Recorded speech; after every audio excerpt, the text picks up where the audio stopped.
don't feel like dealing with all of you. Alexa, do I have to invite you to sit down? And Dan, phone on my desk. Sorry, Miss Petrino. Why do you hate me? Moving on. Does anyone know some of the themes of the Civil War? Danielle. Slavery, political differences, tension between the North and South, sectionalism, nationalism, and women. Can I ask a question? No, but good. Also, the social and economic differences between the North and the South were major factors in the start of the Civil War. This is because the North was more industrial, while the South was more agricultural. Sorry, I was finishing my English test. The only way I won't give you detention is if you can tell me some of the causes of the Civil War. The Kansas-Nebraska Act, the Dred Scott case, Uncle Tom's Cabin, and many other sectional disagreements all led to political and social differences between the North and the South. These differences were all derived from their opposing views on slavery. Good. In 1860, the South seceded from the Union and formed the Confederate States of America. Dan, stop fixing your hair and name the states that were a part of this. South Carolina, Mississippi, Florida, Alabama, Georgia, Louisiana, Texas, Virginia, Arkansas, North Carolina, and Tennessee. Did you get your door? I did! It's amazing. I can actually focus on studying for history now because history is so important to me and I care about it so much. Well, history doesn't care about you. Anyway, Kelsey, wake up! What? Alaska? An island in the Pacific? What? No, it's not. We've gone over this. But what we haven't gone over is why the South felt the need to separate itself from the North. It was like the economies, cultures, the views on slavery, and some previous tensions that made them feel secluded from the North.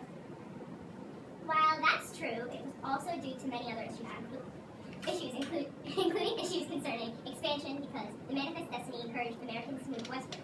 But the North and South could not easily determine whether to make the new territories be free states or slave states. Other cause would be tariffs. You see, the North favored higher tariffs because they had to compete with foreign businesses as well. This did not sit well with the South because they did not want to pay higher prices. Most importantly, the Democrats of the South feared that the newly elected Abraham Lincoln, a Republican, would ban slavery in all the states. These were, of course, in addition to the issues Kelsey mentioned. Can I please ask a question? Fine. What can be so important that you have to interrupt my moment of sanity? Well, two things actually. First, why are you not wearing shoes? And second, why didn't the plantation owners in the South just pay their workers? Wouldn't this have helped decrease the tensions caused by sectionalism? Well, theoretically, yes, but there was a much larger population of slaves than there was white men. This made the plantation owners fearful of revolt, so they used violence to keep order, which was highly controversial in the North. It was safer, not necessarily more economically beneficial, for them to use slaves. This is something that those in the North did not understand. First, you're late, and now you try to eat in my class? Tell me about sectionalism during the Civil War period, or I'll give you detention tomorrow morning. Sectionalism sprung from political and social differences in the North and South. Northerners were typically Republicans, a party formed from the shattered remains of the Whig Party, and Democrats, who opposed the Kansas-Nebraska Act. Southerners were typically Democrats. The Democratic Party were also split due to opposing views on how slave states should be determined. So, no detention? Yeah, but now congrats, Dan. See you at 7:30. What did I do? Your mere presence aggravates me. You blame me for everything. It's like how the Northerners blamed slavery for most of the problems in the South. I'll still see you in the morning. The thought of you worsens my migraine.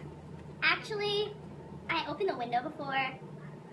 Did you know that despite their material advantages, the Union still had to take drastic measures to finance the war, like raising taxes, tax rates, and allowing citizens to buy bonds? Yes, of course I do. I'm getting my doctorate. Now silence. Can I ask a question? Can we go over battles? The Battle of Bull Run, which was the first major land battle, took place in Virginia. The Union Army attacked Confederates, but the Confederates resulted in victory. In the Battle of Antietam, the Confederate Army invaded the North as one of the bloodiest battles in history. There was no real winner, but the North considered it a victory because the Confederates had to retreat from Maryland and the Union. The Battle of Shiloh, which was also very important, was a surprise attack on the Union in Tennessee. Their plan was good, except they were outnumbered by the Union having to retreat. Another important battle, the Battle of Chancellorsville, was a great victory for the South because they were able to defeat the North even with a smaller army due to General Robert Lee's tactics. The Battle of Gettysburg was a turning point in the Civil War. It was the deadliest battle in war. It resulted in Northern victory. Can we discuss why the Civil War was so influential in changing the roles of women in America? My sister, that's a girl. But this was because many of the men were at war, so women had to take over the duties of their husbands. Many women began to work and provide for their families without the help of their husbands. Women also redefined their roles by entering nursing, which was a previously dominated male career. Can I ask a question? Miss Petrino isn't home right now. Don't leave a message. This is a subtweet at Alexa. Dan, have you tweeted about the Civil War? Yeah, last night I tweeted about America's Reconstruction after the Civil War. Really?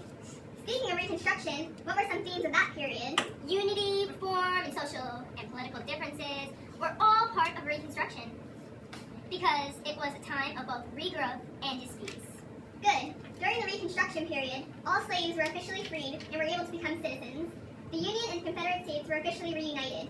Multiple laws were passed to give rights to African Americans and control the mistreatment of former slaves. These laws include the right to vote for black men, and multiple civil rights acts that prohibited public segregation and other mistreatments. However, many people in the South resented the idea of their slaves as equals.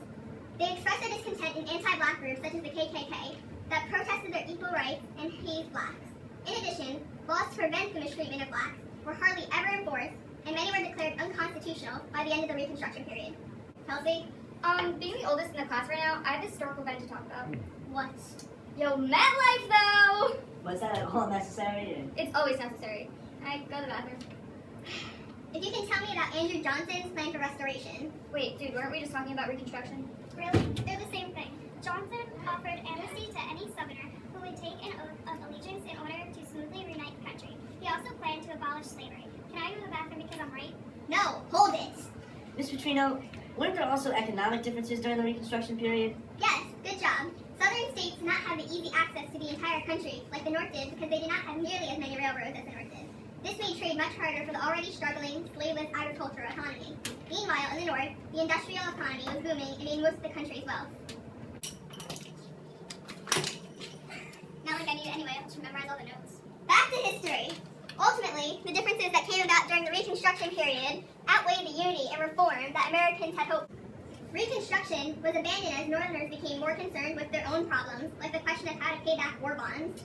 Without the overbearing force of the North, Southerners were able to form the KKK and ignore enforcement laws. As time passed, blacks became more accepted, and the South began to industrialize. So there were social, political, and economic differences? Wow, who knew that spec actually applied to history? So the overlapping themes of the Civil War and Reconstruction were the political and social differences and sectionalism? Then how does the country even stay together if the common theme throughout history is disagreement? Through compromise. I mean, she said it 100 times this unit. Hey, that's probably another theme, compromise. Yes, it is. Compromises were reached multiple times during these periods, including in the Kansas-Nebraska Act, in which the components to allow slavery in new territories are added, dividing the North and South, and the compromise to readmit Southern states back into the Union, uniting the North and the South. Compromise can be both good and bad, but it keeps the country together. Do you guys think Lincoln benched as much as I do? I don't know. Can I ask a question? How much do you bench? I think people in the hallway. Can we leave now? No, we're not done yet. Don't pack up. There are still 15 seconds left. 15, 14, 13, 12.